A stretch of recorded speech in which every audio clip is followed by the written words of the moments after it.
Hi, I'm Philip Bear. Thank you for joining me. In this course, we'll be talking about ways that you can contribute to healing your own trauma.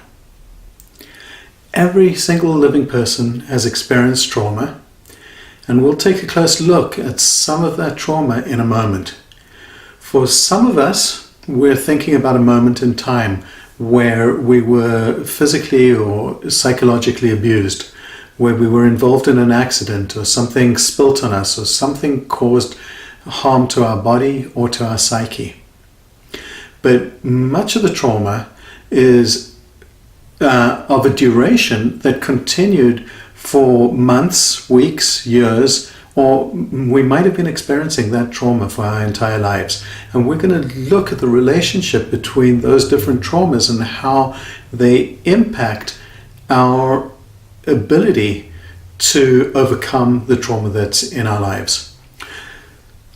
Trauma I'm going to define as any experience that was sufficiently intense to take my nervous system into a defensive stance. In other words, it posed enough of a threat to my nervous system, to my body, that I was forced to go into a stress response. And we know that the classic stress responses are fight or flight or freeze.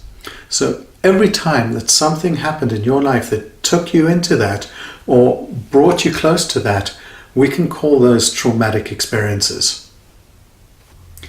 When you were experiencing a physical threat, it would have been discerned by one of your five senses.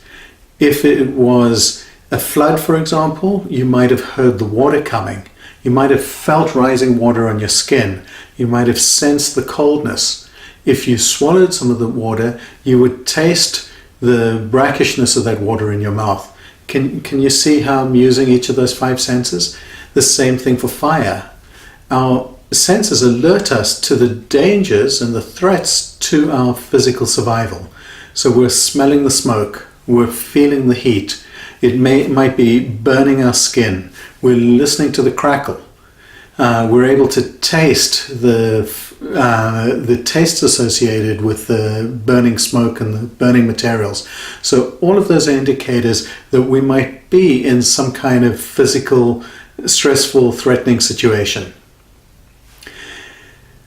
Almost inevitably, those are going to be coming from outside of ourselves. Can you think of an example where it's coming from the inside? So a viral or bacterial infection would be a threat that's physical, that's coming from inside of us.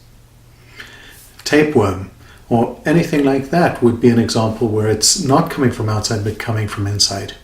But let's distinguish between that and an emotional threat, because almost all emotional threats might have some source, something's going on in our environment that might be causing us to feel a particular way, again, sending us into that stress response, but there's nothing that's threatening to harm our body physically.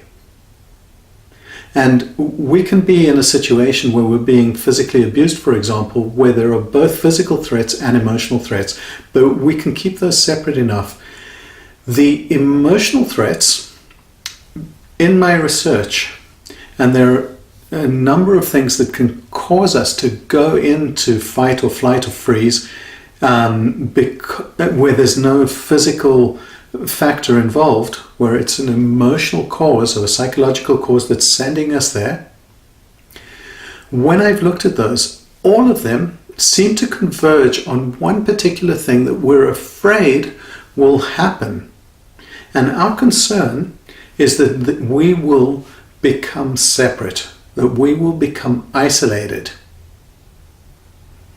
So if you can think of all of the emotional threats that you've experienced in your life and take a really close look at them and dig layer upon layer underneath one another, what you're going to get down to is that the concern that was underneath all of those threats was the concern that we would be disconnected and that we would remain disconnected. We wouldn't be able to reconnect with the people in our life, with the person who loves us, with the person who we depend on as a source of connection, love, and validation for us.